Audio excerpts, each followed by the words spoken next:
Welcome viewer, this video tutorial describes, fix Windows can't be installed on drive 0 partition 1, 2 close and install Windows screen.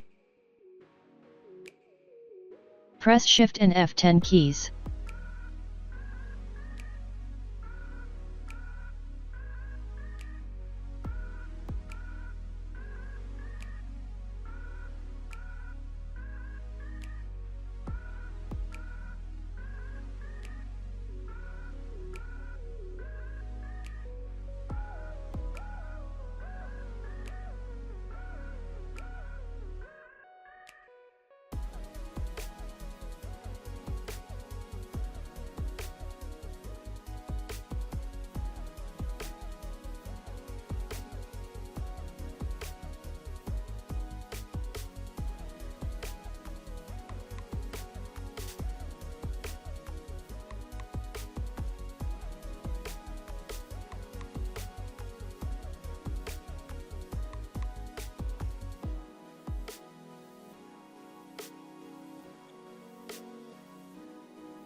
I hope this tutorial helps to you.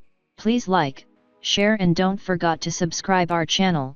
Thank you very much. See you next video.